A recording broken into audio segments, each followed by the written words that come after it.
listening to Tenacious Recovery, a podcast. You got to be tenacious about your recovery if you want to stay sober. My name is Vinny. I'm an alcoholic and an addict. And I'm Sam, alcoholic and an addict.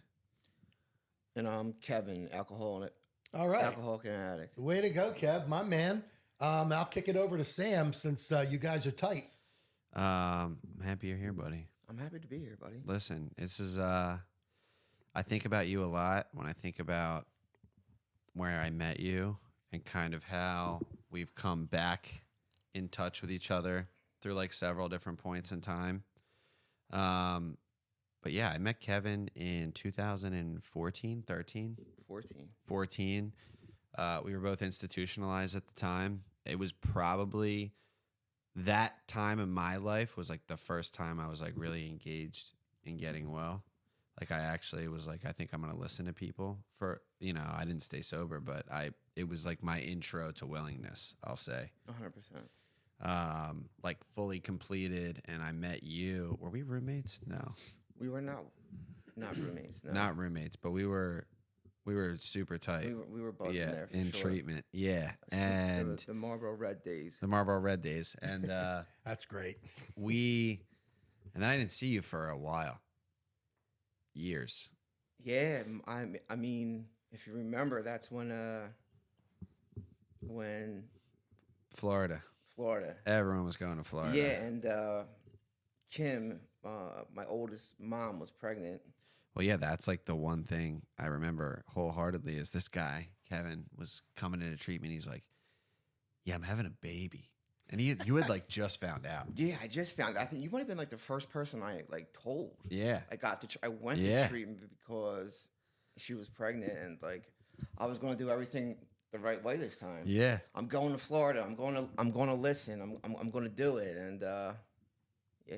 Dude, they all got to go to Florida. Like everyone I was in treatment with back then got to go to Florida. And I was like, I want to go to Florida. That sounds good to me. I've been living here.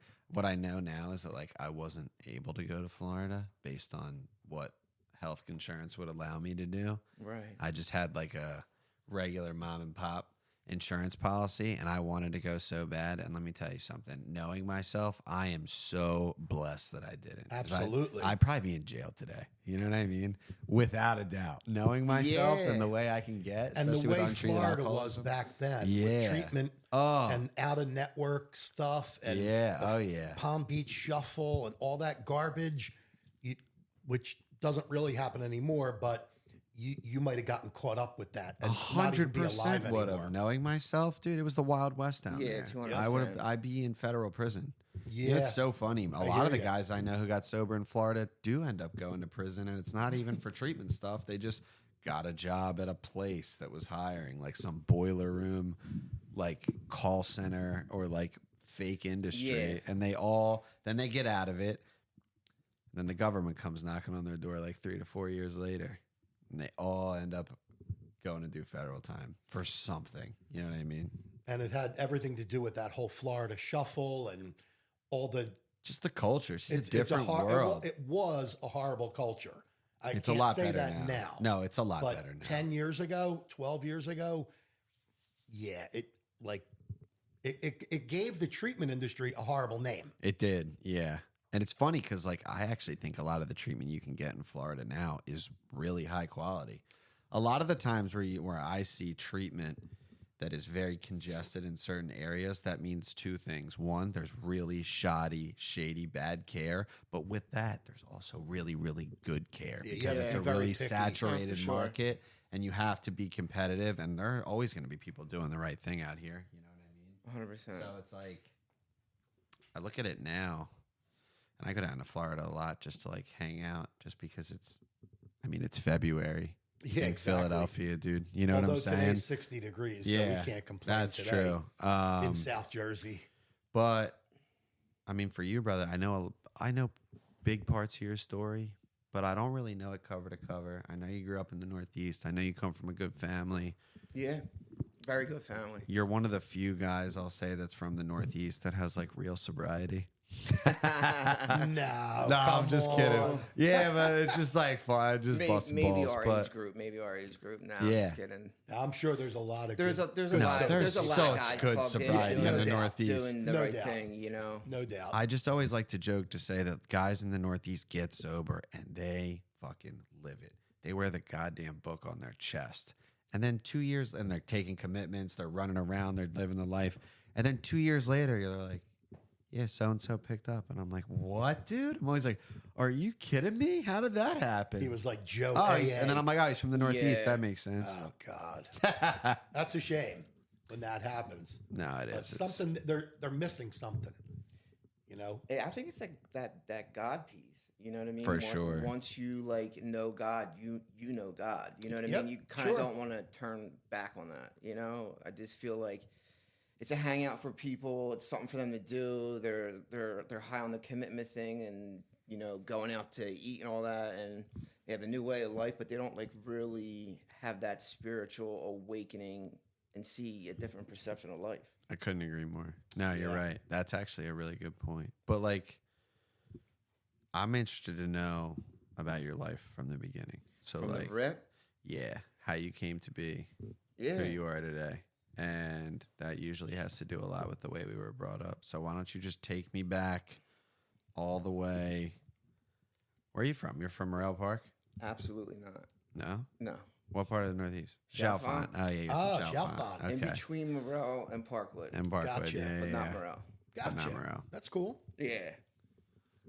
Well, take it away, bro. Yeah, man. All right. Well, thanks for having me out again. You know, No problem. course. This is my first time telling my story, being recorded, doing anything like that. So this is a new experience. Nah, and, you're fine. I like doing new things.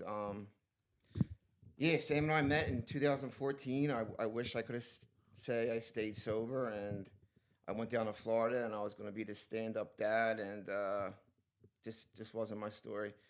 Many times going to treatment and things like that, but we'll get to that. But I grew up in Northeast Philadelphia. I have one older sister.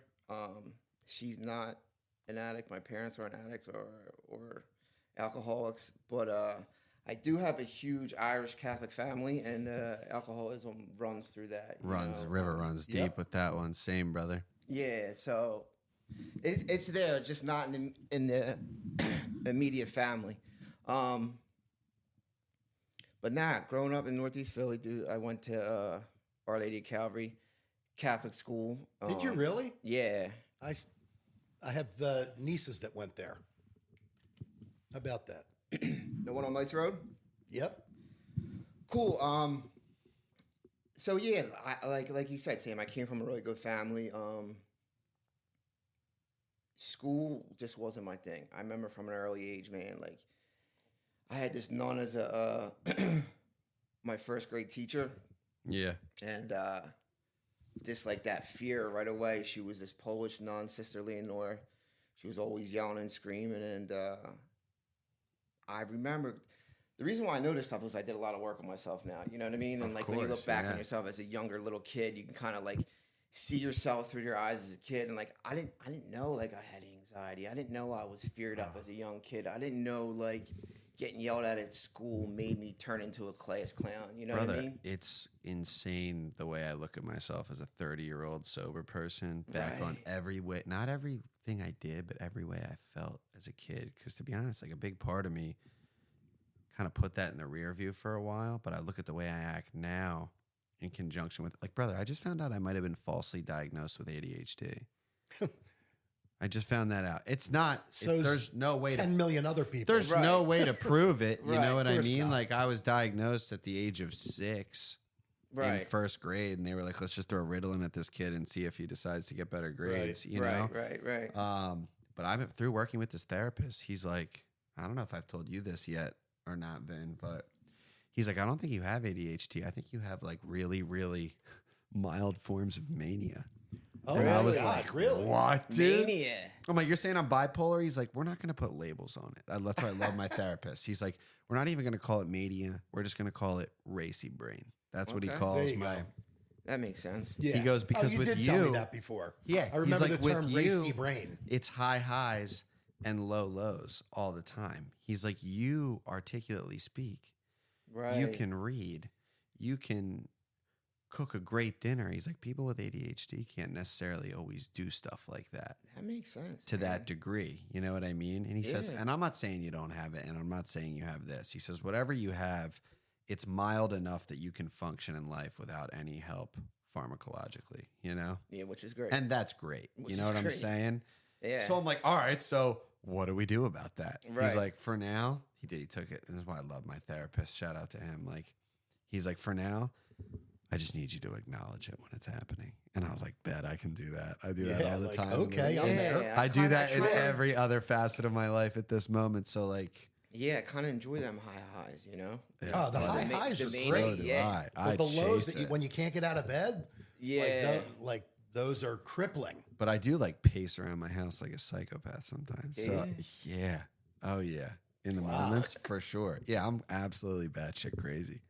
I think that's why I walk it out every morning, dude. Of course. That's An why I go to hour- the gym An hour on a too. treadmill just does something for me. Good Yeah. for you. I sit there and listen to either music, podcasts, books, but I got to get that hour in, or like I'm a lunatic. Yeah. That's know? all right. But Yeah. like, and I'm sorry to like run with that too much, but to think back when you're talking about the work you've done now, and I know you've talked to me about a lot of work you've done in what I would call alternative 12-step fellowships Well, for a little bit there. so I did ACA, adult child of an alcoholic, which was a 17-month long just about process of going through the steps. And there was about 12 guys, very intimate. They were all from Texas. It was a Zoom. It was actually during like the COVID stuff. Oh wow, That's Zoom where it stuff. started. My Cool. best friend moved out to Texas, so he's like, "Yo, you gotta try this shit." I'm like, "Yeah." He's like, "Yeah, dude, it's all about the childhood." He's like, "You grew up in a crazy family like me. This is gonna make sense."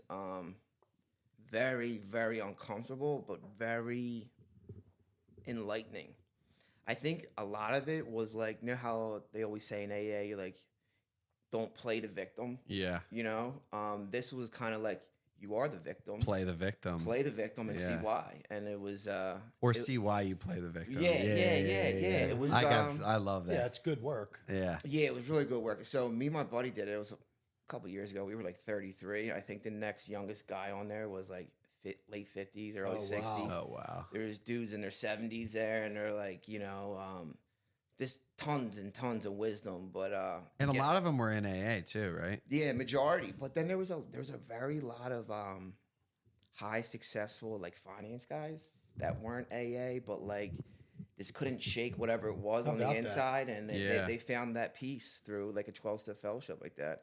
And a lot of it's like the same stuff that we went through as kids. You know what I mean? And Absolutely. they just never picked up, or they stayed Well, silent. they dedicated their life to finance, so they're they're addicted in a different way. Yeah. You know, they make money. Yeah. Well, I also sure that like they cope with whatever it is through like ego-driven, fear-based, self-centered ways, Yeah. much like we do as alcoholics. And if there's one thing the steps do, identifies that Yeah. wholeheartedly. 100%. Yeah. But yeah, no, it was cool too. So when did you get all this underway? Like, you know, I could kind of put my age at a certain age when I started to do all this stuff. How about you? Can you think back that far and remember like when you first got into this? Got into Addiction of any kind. Oh yeah. Like I knew something was off since I was a kid. You know what I mean? Like 100%. everyone says, like Yeah. like that loneliness feeling. I felt very lonely, but I had tons of friends type of guy my whole life. But like Yeah. felt something was off, but I didn't know what it was. Sad clown. Yeah. Yeah. But the actual like addiction part, I would say was 8th grade summer or 8th grade going into freshman year. And, Gotcha. we started drinking Mickey 40s. Yeah, of course. You know, Yeah. like a good- 40s weren't around when I drank. Yeah. Yeah, did the You probably Actually, would. they were. They If were you old. had a steel reserve, you probably wouldn't have made it. It was yeah. So the classic like Northeast thing, drinking a 40 and then of course, starting to smoke that weed. You know what I mean? And, absolutely. I think if I look back on it, like the weed is like really where like I wouldn't say it was like my complete aha moment, but like I was like, yeah, you know what I mean? Like I couldn't, I loved it, dude. And like I said, going back to doing some work on yourself, like I didn't know it took me out of myself then. Like I thought I was just laughing my balls off, having fun, but like I was escaping, and I didn't know that. Like I couldn't wait for school to be over. Couldn't wait for like 3 of us to put up $1.50 to get a nickel bag of Reggie. You know what I mean? Like I couldn't. Of course. Strawberry blunts. You know, I just like couldn't wait for that. And I, you know, high school, it was like Tuesday nights we went to AMC, went to the $5 movies with a popcorn, just to smoke weed.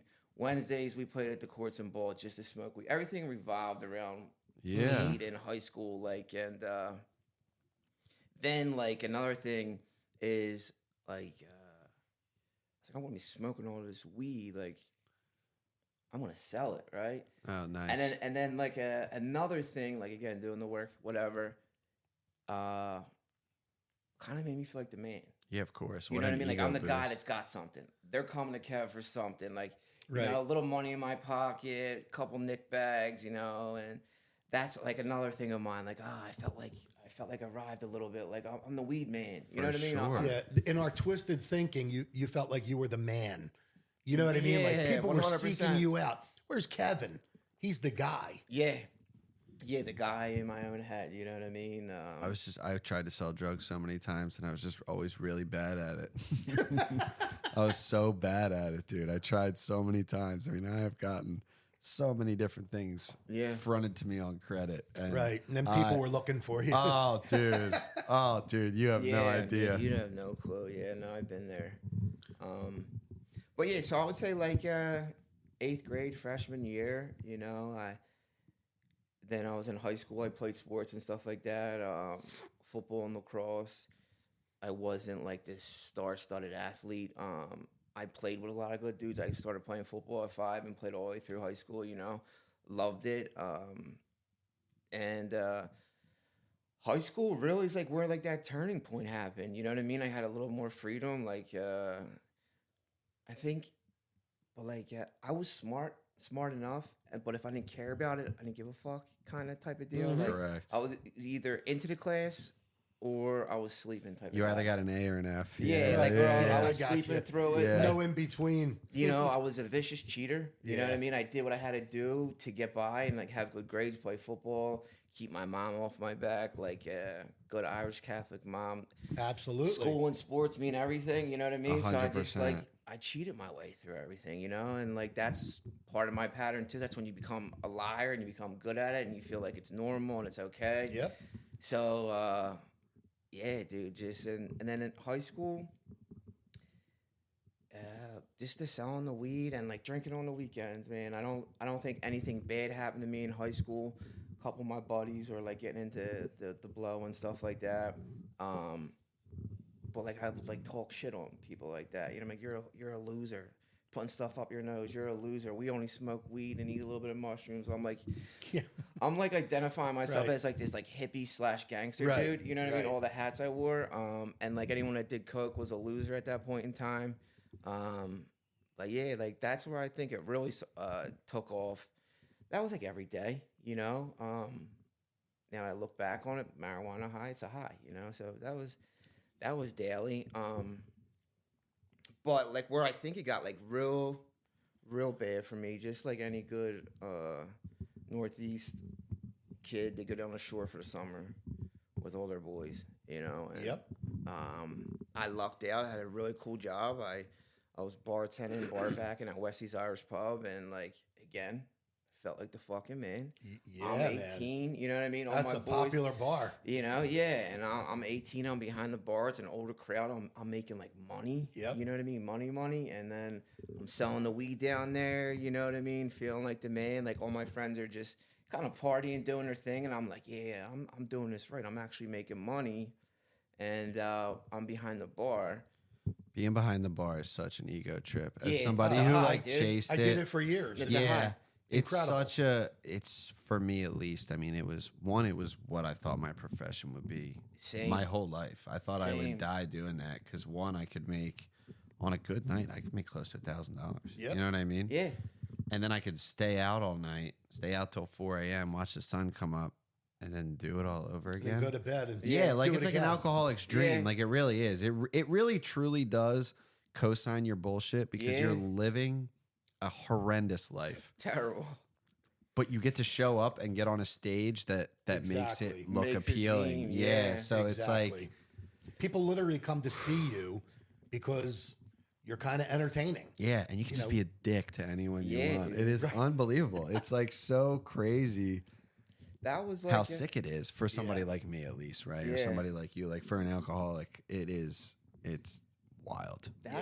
That one point in time, like that was like the only goal that I had when I was in my like active addiction. I was like, can't stay sober in Philly. I can't stay sober down in Florida. I was like, you know what? Like my parents have a shore house with a couple bungalows in the back. I was like, you know what? I'm just gonna bartend 5 months of the year, go on unemployment, and live down the shore in one of my parents' things and give them a couple dollars. Like that's what I thought I wanted.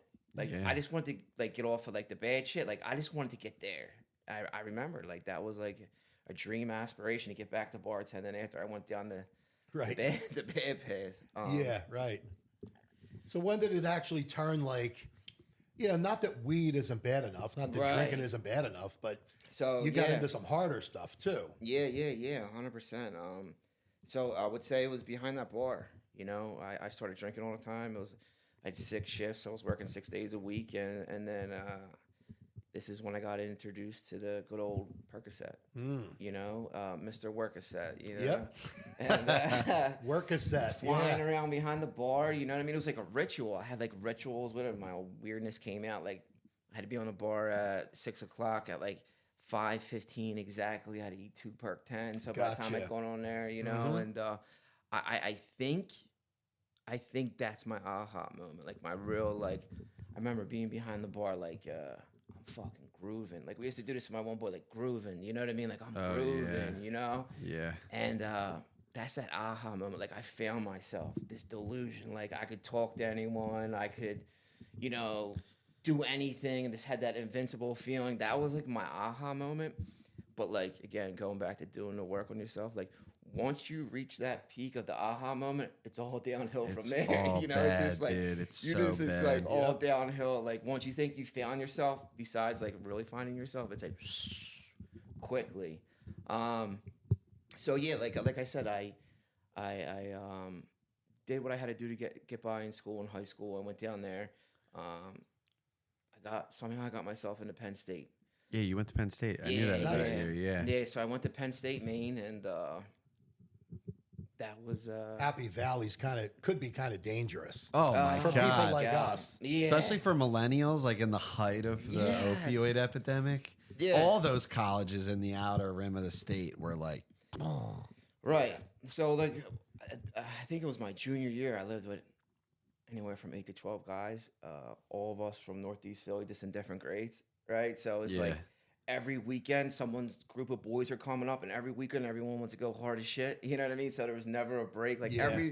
every weekend, like a normal person, you know what I mean? They're like going to do their schoolwork on the weekends. Right. It's like we're gonna stay up for 3 You days never had straight. time. brother, You know I don't what I think mean? that's normal at Penn State at all. I think at Penn State you just go Yeah, you kind of do. and hope you don't drop out. Yeah, so I got up there and legit the first day. Remember how I was telling you I was like ripping on people, were blowing lines. I thought they were losers and stuff like that. Very first day, snorting ecstasy. Never did it before, but like people were doing it. I was, snorting ecstasy and cocaine on my very first day, and I was just like, again, like holy shit, Yeah. like this isn't that bad. Like I thought when I heard of hard drugs, I thought of like junkies down in Kensington. That's what I Correct. thought. I'm like, Right. Yeah. this is kind of functional, and like I'm like yapping my mouth off, Having a great time. having a great Sure. time. yeah. I think it was like me, a couple of my boys, all of our first times. Like it was flip phone days. iPhone wasn't even out then. Yeah. You know yeah. what I mean? Motorola And, Razor. sure. Yeah. Yeah, The and Razor. my boy Kane, he loses his phone, so I don't know how he gets my phone. The next day, after the first time of us doing coke, I have like literally 45 new contacts. You know, like he's just I'm adding sure- everyone. I'm sure- Wow. I'm sure he did. You know what Yeah. I mean? Just adding everyone. It was hilarious. But yeah, that same kind of mindset though. Like once I do a drug, I need to be the fucking man. Yeah. You know what I mean? But really, just like another man. It's like I'm the man. You know what I mean? But in reality, I was a loser. And then like, so I started selling the perks because I wanted to do perks all the time. Of course. Started selling the blow because I wanted to do blow all the time. So that was like kind of my thing. I would be up Penn State high every day, going to class, just showing. Penn State's so big, you know what I mean? Like if you just show up to office hours and act like you care, like you'll get through. Really? You know what I mean? No Yeah, schoolwork? I mean, you do what you got to do to get by. Like everyone says, like, how did you graduate? Like, I don't know, dude. I just showed up, Yeah. talked to my professors, did my thing, could do a presentation here and there, but like, just showing up. You were functioning then. You know, functioning obviously. then, and then like another man. It's like I'm this Philly kid. You know what I mean? Of course. And I'm Yeah. all these suburb people up there. Never did like the frat thing. A couple of my buddies did. Chicks liked our accents. You know what I mean? We talked of course. fast. We talked a lot of Absolutely. shit. Of All course. that Oh, kind of yeah. stuff. But then like I was like, yeah, I'm gonna sell drugs. You know what I mean? And It's an easy way to do them for free. yeah, took advantage of it and like took advantage of all the guys up there. You know what I mean? And then the progression of it. You know, when perk 10s don't work anymore, then like I'm a product of the Oxy 80 error. You know, and again, that's another point of the downfall where, you know, it was getting bad. I started doing Oxycontin, you know, every day. And then I'm selling that. And so that was like my life, dude. Just Penn State to the shore,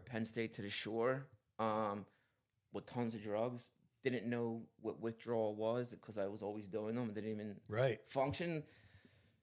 People kind of could see. So I don't know. Like when I was young, I was holding it together. You know what I mean? Absolutely. Like my family wasn't like, "What's up with you?" But again, like I was down the shore. They would come down on the weekends. I was up Penn State. Like there was really no. They didn't have a ton of interaction with Yeah, you. no, it Kept your sounds distance. I was I gonna say. kept my distance. I could wear a really good mask and all that kind of stuff.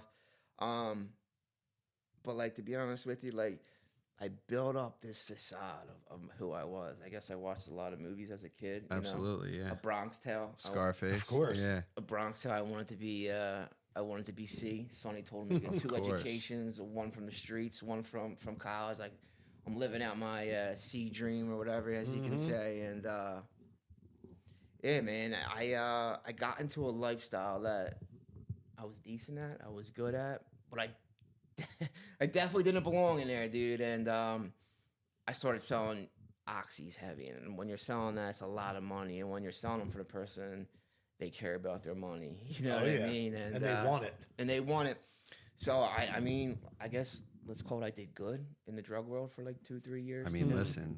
If I think about it, if I think about what Penn State, what year was this? 2011.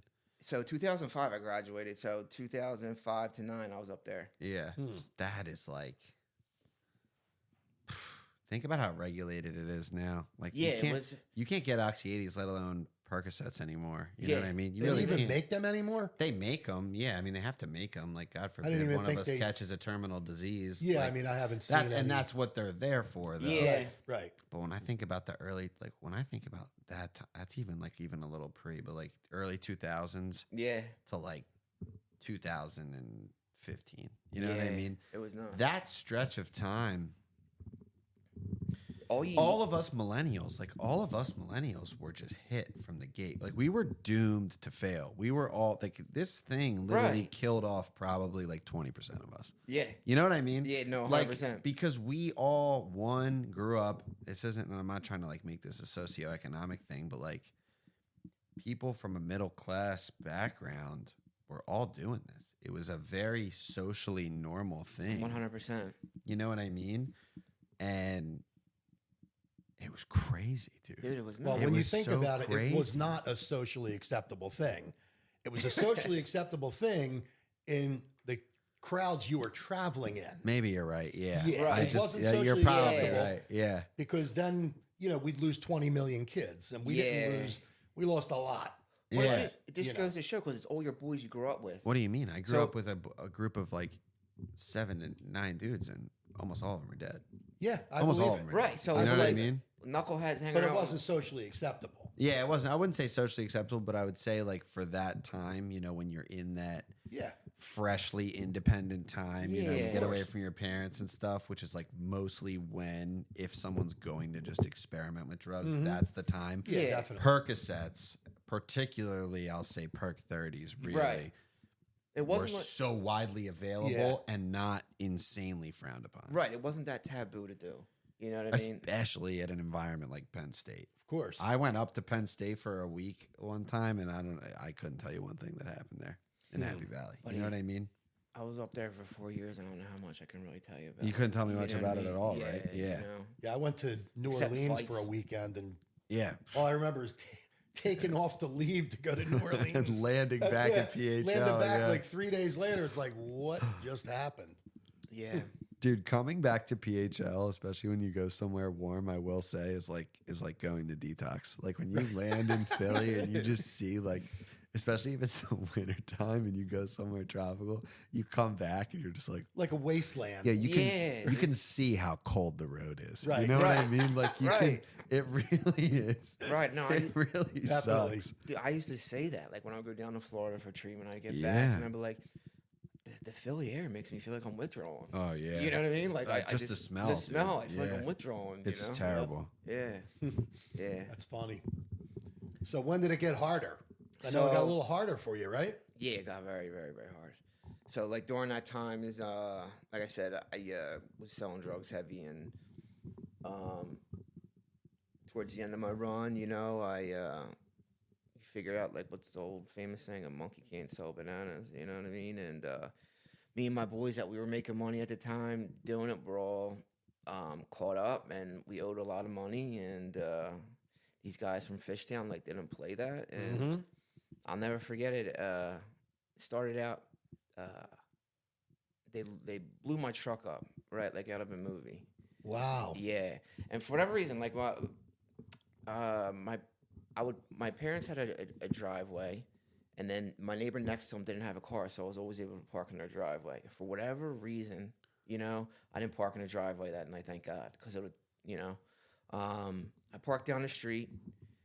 I'm like living in my parents' basement at the time. Like I just stayed down there like a piece of shit. You know what I mean? Is And this like after you had gotten out of college? this is right after college. So it's like I Did you ran start that doing amok. dope in college? No, No, okay. vicious oxy guy. Yeah, that's you know what what I I mean? thought. Yeah. I had it at the time, and so it was right out of college. I'm like sleeping in a basement. I knew I owed this dude money, but no one else knew I did, and I was a little worried, but at the same time, I didn't give a fuck. 'Cause I Did was he getting know? Right. Yeah, he knew. I Yeah, was but gonna I say. also like so I made him a lot of money, and I kind of like told him to go fuck himself, and like no one ever did that. This dude's like a real deal. I'm not gonna put his shit out there. He's Right, right, he's no of longer course. around. You know what I Yeah. mean? He's no longer around. But like he had bodies, you know, and like I didn't know. I'm a 22-year-old kid. I had no clue what the hell I was doing. I dealt with a few of those in my day too. Yeah. Some were great, some not so great. Did they Right. actually blow up your truck? Yeah. So yes. So What does it take to blow up a truck? How much you owe? Like, yeah, how much did I owe? just roughly, if you could remember.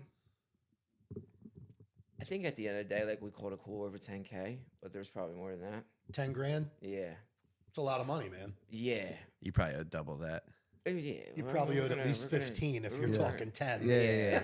But it was the con because I made him a lot of money. But you too. made the Over guy the a couple year- hundred over grand. So years, it was right? kind of Yeah. like the way the relationship went. It was more, and he's like, no one talks to me like that way type of thing.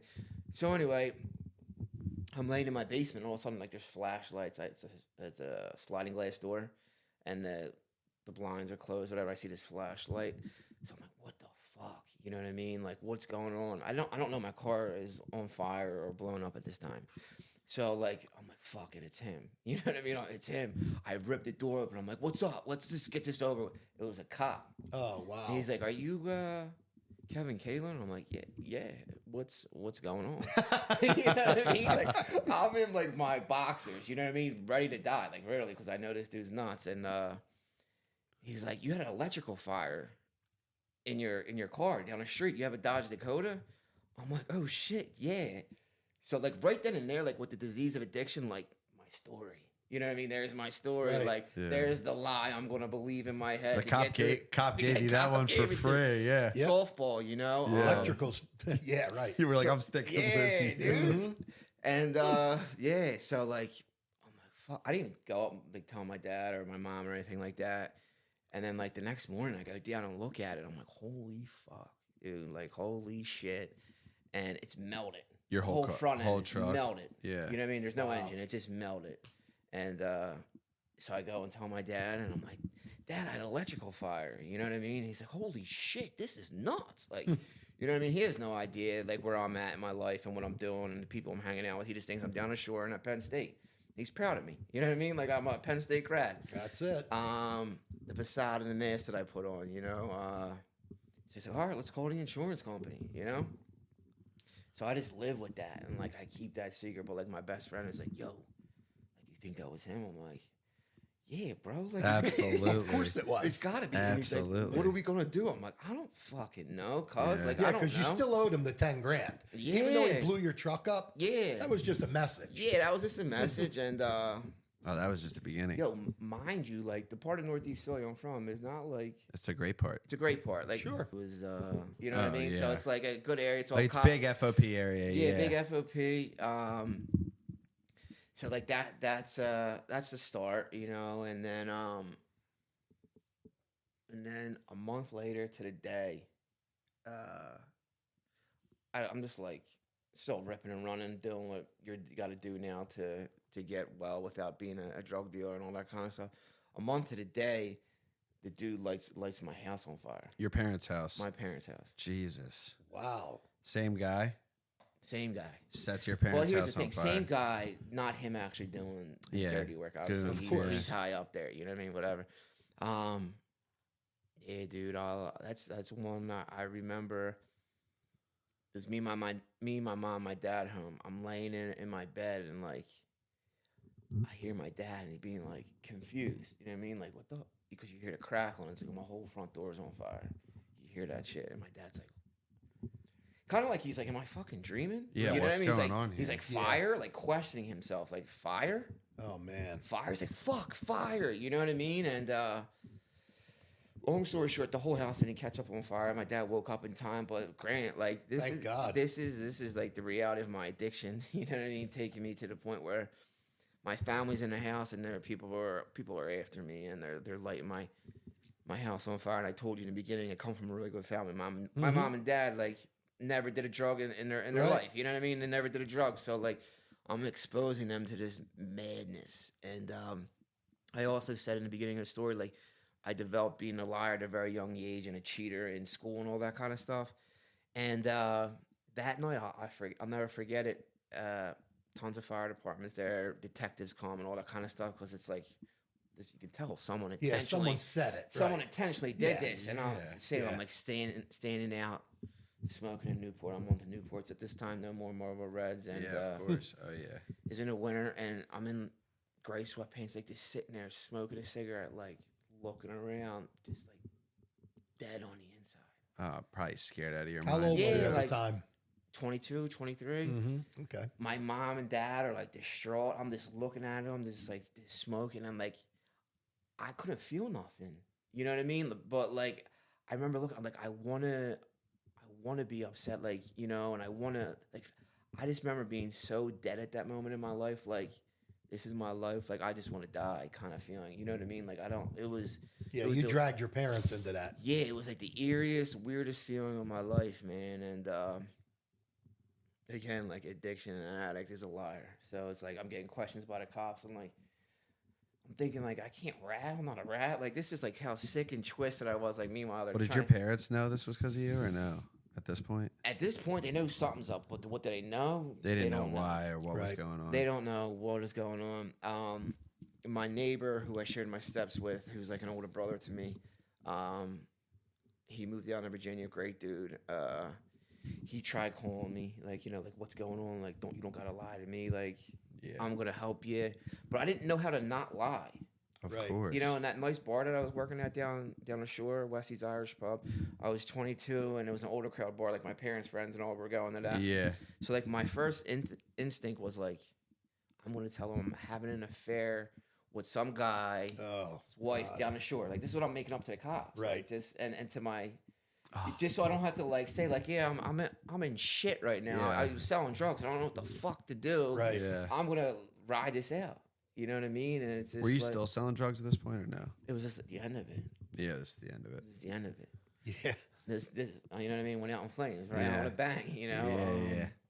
And I can laugh about it now a little bit because I paid back all the stuff I had to do for my family and all For that. Just sure. being a sober man, a Did you sober ever pay son. the dealer back? I did. Oh, you did? Okay. I did. Okay. You know, I want to act like I'm a gangster, and I said fuck you, but I did. You know what I mean? Like when all that was going down, let me correct you. Like I didn't. My dad said, "What's going on?" Like once he found out, I got you. But I wound up paying my dad back. Okay. You know what I mean? So I had to clear it up. You know, just had to clear up this shit I got in. Definitely. Yeah, it was wild. It was a mask that I wore for a long, long time. That's all it was. A mask. So let me ask you, at that time of the fire, let's say, you're still doing perks, oxy, things like that? Yeah. Did it get worse? Yeah. So, yes, very. It finally came out. I have an older sister. She went around now. She found out I was like selling drugs, and the truth came out, and like told him I didn't need treatment, and then like I finally went to treatment, and that's probably right around the time I. Was that your first time in treatment when you met me? No, I went to a place in PA for a detox, and I got shipped down to Florida. That's how I knew about Florida. Yeah. When I met you, completely, you know, I'm like, even though like I was like a piece of shit and I knew it, like I'm in there, I'm hearing all these people like they're doing heroin. I think there's a difference between heroin and pills at this point in time. That's way worse, right? Yeah, that's way worse than like That's I'll what my never do brain that, tells you. yeah. you know what I mean? So I didn't like buy in. You know, I was at a place down there. This is a true story too. And like the counselor was trying to get me open up and all this kind of stuff. And I just like wasn't buying into it. I thought it was weird. I thought it was culty, like the AA stuff and all that kind of shit. And he was saying all this like shit to me. It was making me feel uncomfortable. So I was like a good Northeast kid, like fuck you. You know what I mean? Right. This is what I said to him. I was like, at one point in time, I had more money on my mattress than you make in a year. Oh, of course you know what I mean? Like, Of course you did. that asshole type of mentality. Right. And lo and behold, this guy was a professional baseball player at one point in time. Oh my Yeah, of God, course. way more than you. Very well off. Became a drug and alcohol counselor. Like job just, of passion. you Yeah. know what my I mean? God. Just So straight funny. you know, and like it's just like the dumb stuff. But I just, you know, just didn't hear it or anything like that. And yeah, then in and out of treatment, I would say, like little DUIs here, go to Bucks County for dumb little things. Well, you would like hold down like an office job, right? Yeah, so You could always do that. Yeah, so yeah, I always worked. Yeah. I always worked. Always worked. Yeah, Let me ask you, did it get worse with drugs? Not like your life. I mean, like, did you go from like Percocet, Oxys to heroin? oh yeah. Okay, that's what I was kind of Six asking you about. 6 years of an IV user. So Wow. when the Oxys went away and my tolerance is crazy, you know, you get introduced, you start hanging out with the Yeah, you got on a K&A. yeah, dude, you it's get on a just- K&A, and it was always like my numbers came true. I'm never going to shoot heroin. I'm never going to do heroin. I'm never going to shoot it. All that kind of stuff. And Until you run out of money, then yeah. that's cheap. I was down in Kensington in shirt and tie, dude. You know what I mean? Yeah, that was like his Wow. thing. Yeah, I remember my mom like doing my wash because I was like she was like ironing and shit. All my white shirts, Blood on the Really? yeah, counted, dude. yeah. She's Oh, like, "What is wow. this?" I'm like, "But I'd be down there like you're a cop." No, I'm not. And showing my tracks, did all that kind of stuff. You know what I mean? But yeah, it got nuts. It got nuts real quick. As soon It as, got insane, dude. yeah, dude. And You were off to the races. Yeah. And then, so when you and I met in treatment, I was like one of my final days going to treatment. What time was that for you? So that was 2014, right? Yeah. We're gonna call because my daughter was born in October 2014. That was probably the fourth treatment stop. Okay. You know, I'm Not the last. Yeah. Not the last. I'm also a mental health guy, like what you were saying about earlier, the mania stuff. Maybe, maybe I was misdiagnosed something. I'm not a pharmacology guy either. I'm not on anything, but yeah, if you put enough stuff in my body, I go absolutely insane. Yeah, but I ended up in a psych ward, 302 for 40 days, and not allowed to leave unless I went to court type of deal. Man. Straight out of my mind. I remember, like, you look back on it, dude, and, like, you're so out of your mind, but there's nothing you can do about it. Well, it feels so normal. Yeah. But then, like, I would come back. I'm like, all right, I'm normal again. Then all of a sudden, I'd be, like, completely fucking nuts. You know what I mean? But, yeah, just the normal progression, heroin. Like, I feel like for me, man, like, once I found that you could put anything in a needle and put it in your arm, I That's exactly let's go. What you did. Yep. Yeah. You know what I mean? Off to the races again. Let's go. And cocaine and speedball, all that kind of stuff. This went on for you for years. Yeah. How old were you when you actually, got sober? Got sober, yeah. Yeah, 2018, January 16th, 2018. Oh, okay. I was 30 years old, and I watched the Eagles win their first Super Bowl in treatment. Oh, wow. Yeah, man. I wanted to leave. You know what I mean? I wanted to leave. Of course. Numerous times. I got to watch a game with my dad. Like, it's so important. I need to watch it with my dad. We're Eagles fans. Yeah. But, like, I haven't watched probably an Eagles game with my dad in, like, 10 5 years at this time. Or if I did, I was nodded out. You know what I mean? And, dude. He don't want to watch that with you. Yeah, no. At that point in time, I mean, he does. That's it. That's how our mind plays tricks on us. Like, I want to watch the Super Bowl with my father, but he doesn't want to watch. I want to go to Thanksgiving Day, but nobody wants you there. I want to go to Christmas. Nobody wants you there either. But you think in your head that these things are really, you could still, do that. Yeah, that's what. It's crazy. Like, what's crazy, Kev? Yeah, is that you're like a real. I'm not saying people aren't, but like you remind me of myself, like balls to the wall until it was time to stop. Yeah. You know what I mean? Yeah. And one day you definitely got out of bed and you were like, I'm going to take suggestions from other people today. You know what I mean? Yeah. My agenda is done. Yeah. It's over. And to me, that's my concept of a power greater than myself, is the fact that from the time that I was 15 years old till the time I was like 26. Yeah. It was just my show. You know what I mean? Yeah. It was my show. Me. Yeah. Me. And then one day, I don't know if I had just beaten myself into the fucking ground so many times, so hard, it just wasn't. You know what I mean? And I think I would like to sit here and tell you that that's because I had been introduced to my daughter, who was the first real instance of me ever loving something more than loving myself. Yeah. But I'm an alcoholic, bro. Yeah. And that's not the case, unfortunately. I would like to say that it is the case. Were you sober before your first daughter? I was sober when she was born, and then I relapsed. Okay. Yeah. I had one last run in me. You know what I mean? And it was brutal. That was from when you and I were in treatment in 2014. I stayed sober for 15 months. Yeah. You know what I mean? But I can tell you that my ego was not deflated in any capacity. I did not have a relationship with a higher power at that point in my life. So, but there did come a time where like the show was over, and it just came abruptly. You know what I mean? Boom. It just kind of happened, dude. Yeah. And that's my concept. Yeah. You know what I mean? Yeah. It was this like for me so Kennedy's mom. She always like, we're talking about I went down there to get sober before the baby came. That didn't happen.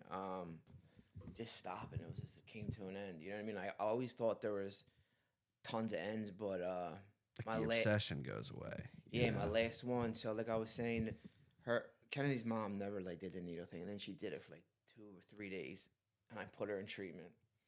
She's a girl from Bucks County, wound up being on state insurance. I was in Gold Denzia in South Philly. Yeah.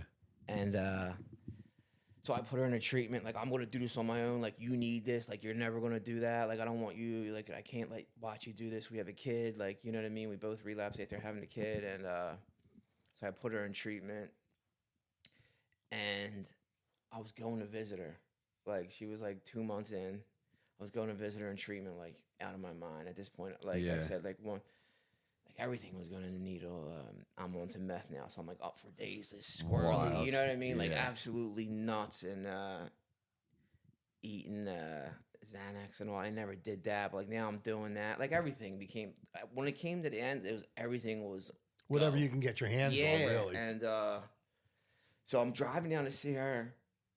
I get pulled over. I'm doing like 90 on 95 and going to South Philly. Yeah, of course. Right? Yeah. I get pulled over. I get a speeding ticket.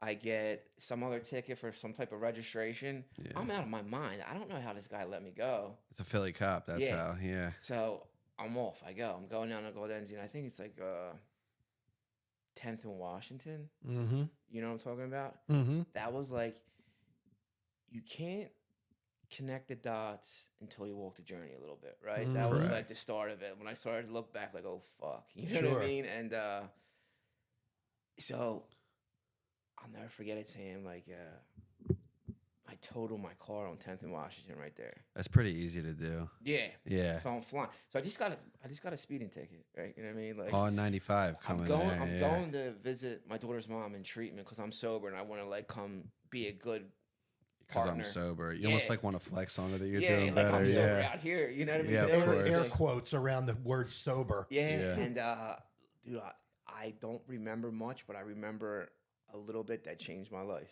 You know what I mean? I hit this family and you hit a family? Yeah. In a car? In a car. Okay. Sorry. Yeah. So I totaled my car. I hope So they were pulling off, like coming out of a parking spot, you know, and I guess I just hit them. And I'm covered in blood and this gentleman gave me a towel and stuff like that. It was 3 of them. It was like a husband, wife, and a daughter dressed to the nines. It was Sunday church time. Yeah. You know what I mean? They're cops come, and I'm like, dude, like this is gonna be DUI 4. You know what I mean? Like this is it. Yeah. And this dude just goes, "It was my fault. It wasn't his fault." Right? Wow. Right? Why? Yeah. Did he actually believe that? It might have been, but like I'm so out of my mind. I don't know. Well, you're a drug addict, so everything's your fault in your head. You know what I mean? So I know it was my fault. It might have been your fault. It definitely was my fault because I was the way I was driving and the conditions I was driving under. You know. But again, I remember like all of a sudden like my car is like on a tow truck. It's getting towed right away because it's Philly. Everyone wants that money right away. Oh yeah. Right on the tow truck, and the cop looking at me. He's like, I can see something's up. He's like, if you get someone down here to pick you up, like this get you out of here. I'm like, oh shit, you know what I mean? And needless to say, I did not go visit her in treatment that day. You know what I mean? I may or may not have had a concussion. There was blood everywhere, all that kind of stuff. The very next day, he was working in treatment at that time. I remember when he worked in treatment briefly. Yeah. Yeah. Great guy. Yeah, nuts. Really good guy. Yeah. And he's just at my parents' house, right? And I look back on it too. EJ was the first person that took me my first treatment episode, and we both didn't stay sober after that. But he took me to my last one, and he's like, "Come on, dude, we're going to treatment." I'm like, with Frank and Mike. Yeah, with Frank and Mike. Yeah. 100% with Frank and Mike. They're good union policy. That's you correct. Know what I mean? Yeah, for sure. And so he's like, "You're going to treatment." I'm like, "Oh, dude, like I really don't want to go." You know what I mean? And I was like, "All right, I'll go." So let me go get like changed and get my shit together. I go upstairs. True story. Like, grab my keys. I'm out. You know what I mean? I'm out. So I like tried running out the door. He's like, "You're an idiot, dude. You're a fucking idiot. Like you totaled your car yesterday. It doesn't exist." You grabbed your keys to go hop in the car. Like I was getting in my car. Oh my God. And he's like, "Look at this." He's like, "You got 2 tickets too, and they're covered in blood." He's like, "What makes you think like you can do this anymore?" Right. You know what I mean? He's like, "What make?" I'm like, "I don't know, dude. Like, you know what I mean? Like, yeah, I'm not ready." At that point in time, like, I didn't want to get sober. You know what I mean? But I really didn't have any options. You know. And that sometimes is your wake up call. That moment of sanity. Yeah. I didn't want to get sober either. Guess what? judges made me. Oh, You know I what I'm had to saying? lose everything. Yeah, I dude. lose everything. I had to have negative equity in life. You know what I mean? Yeah. Yeah. So, So you get out, you go into treatment, you get out of treatment. So what's your sober life look like early on? After you really, your last time in treatment, you know what I mean? Yeah, no, 100%. So I did like a full PHP. That's why I was in the whole Super Bowl run. I was in treatment, but it wasn't bad because you're in a PHP in a nice house Right. watching it and all that Bucks kind of County, stuff. yeah. But the reason why I said all that with EJ, like something just clicked, like boom. And I remember sitting with my therapist. To this day, I'm still friendly with her. She was actually at my wedding and things like that. Like something just clicked. I went through the steps, but I wasn't like I went through the steps and had this profound experience. It was just like boom, You like just how read them. Yeah. Yeah, It was, He just read the words. right. But like you were saying, it was just like boom, and I knew. You know what I mean? And like I knew it was my time. I told him, I was like, it's just your time. Like, and to answer your question, it was like I knew my people were in AA. You know what I mean? Like I just knew. Like, And they always were. Yeah. So, yeah, it wasn't they a cult, always were wasn't a there, cult but- anymore. Yeah, it Always wasn't there. a cold anymore. I'm like, oh shit. You know what I mean? And You like walked right where in you with belong. New yeah, eyes. I was just like, oh, and it just clicked and made sense. And like I'm like, okay. We knew a new creator. You Yeah, know what I mean? yeah, It's like- like the words ring true. bro. Right. Yeah. The book really stands out now. You know what I mean? You've like read it a million times. You finally read it that time that you're like willing and ready, and you're like, You're like, oh my Oh, God. have you guys seen this Yeah. book, Yeah. dude? Yeah. Yeah, You're like, like, let's yeah, go. like, yeah, that's why we're all sitting in this church basement right now. yeah, Like, yeah, yeah. yeah. And you're like, no, but like this is written about me. Yeah, and they're like, exactly. yeah, us too, Yeah, dude. everybody Yeah. here. Right. Right. That perception change. So like early sobriety was AA is everything. You know what I mean? Flooded yourself with meetings and Flooded myself step with work and meetings, stuff. Step work, reading the book. That's what I try to tell people because everybody knows that I work for the Machinists Union. I take care of a lot of union people, and I tell them when you get out of treatment, even when you're in treatment, when you get out of treatment, you got to flood yourself with meetings. Yeah. Because it's the best way. There are other ways to get sober. I don't knock any ways to get sober, but I believe in the 12 steps. I believe in the big book, and I tell that flood yourself with AA meetings, Yeah. or I'm sorry, 12-step meetings. Yeah. Get a sponsor, work those steps, and that's your best chance of getting through this and being sober. So you did that. Yeah, it's the game changer. You just did it. Yeah, you just game changer. It's you kind of know? like you're like born. You know what I mean? Yeah, It it's- really is. It's like you're. That's when why you your awake- sobriety date's your second birthday. Yeah. I'm you're serious, awakening. man. You're like really born. Yeah, you're living. You're like it's like a version of me died off that day. Right. And I don't think it was my sobriety date. I think it was probably the day I did a Fearless and Honest Fourth. You know, Yeah, That's the the fourth day. step is where that's it all, the day that where it I all was begins. that I was born. You know what I mean? Yeah, dude, and it was like how I said I was a cheater through everything, and like this was like the first honest thing that like I did was like complete the 12 steps, chair a meeting, get a sponsor, take a meeting into a rehab. Yeah. Like I'm like I remember like looking around like I'm fucking doing it. I'm finally doing something. You know what I mean? Yeah. Like, and mind you, like I studied abroad when I was at Penn State, lived in Italy and all that kind of Wow. stuff. This is like I'm doing like I'm alive. You know what I mean? It goes back to that thing. I think even recovering now, everyone is existing, but like, are you alive? Oh, And, like exactly. that point, I was like, damn. Like this is the real grooving, you know what I mean? That I always wanted through all the drugs and alcohol Right. throughout my journey, no matter how hard the drug was or how crazy it was. You know what I mean? Right. Like this, you're just alive, man. And Those are the best years ever, man. yeah, Early, like I would call it early serenity, like early recovery, early Sure. like real conscious contact. Yeah. Those are the best days of my life. Yeah, Playing man. spades at a kitchen table with Yeah. a bunch of dudes, like going to meetings every single day. yeah, it was the best. Life doesn't cost a lot of money in those times. Like it No. really doesn't. No. Well, Like, now life is a little more complicated with a wife and kids and Well, now you have a things like wife and that. kids. He's just like Yeah. me. He has you have 3 girls, 3 girls, man. just like me, yeah. with a wife that calls the shots. Yes. Yeah, Yeah. whatever. You don't have. Yeah, let her. Which, of course, which is good for a guy like you and me. You know what I mean? Yeah. No, she's Takes a little burden off of you. 100%. And when left to my own devices, I more than likely may make mistakes.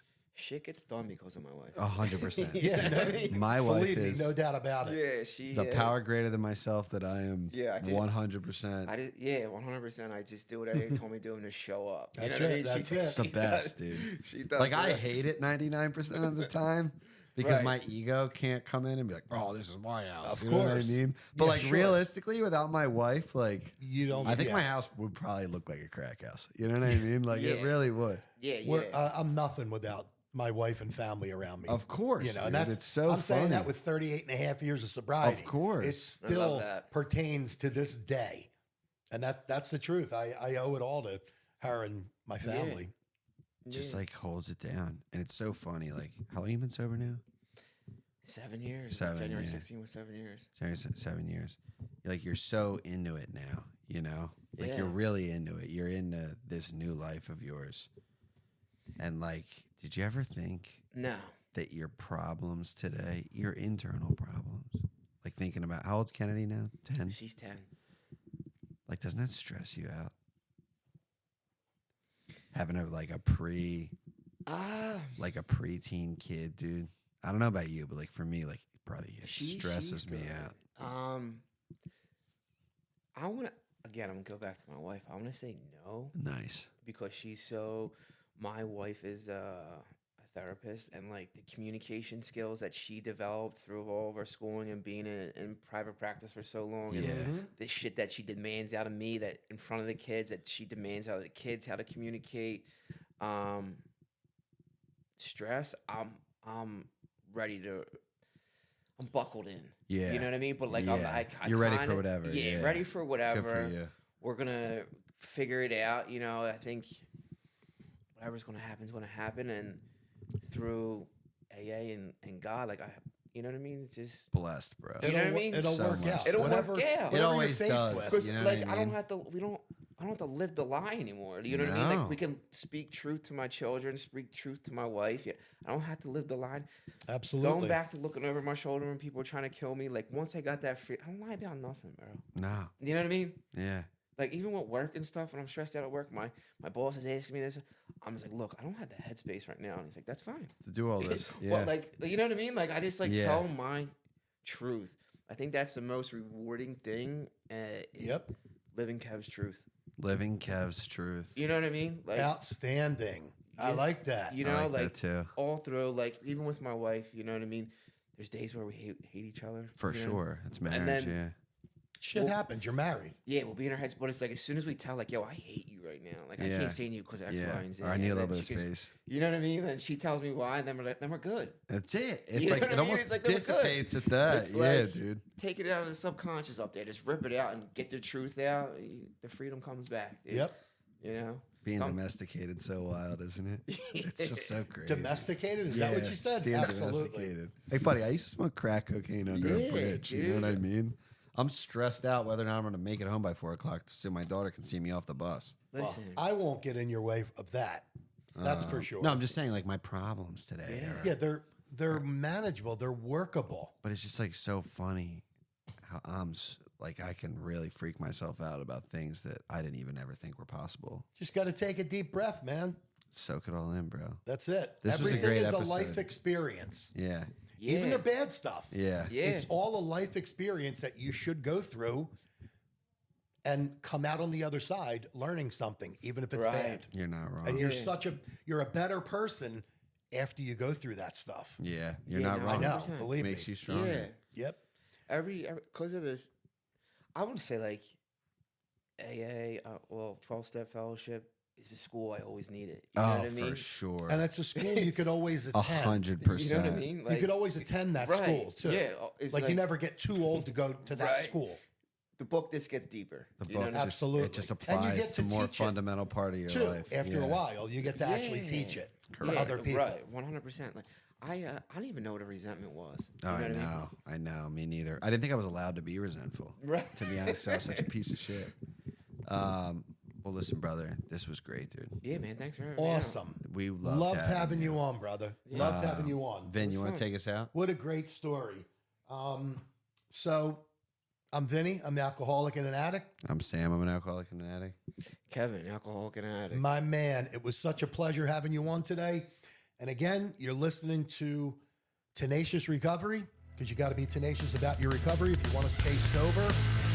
And God willing,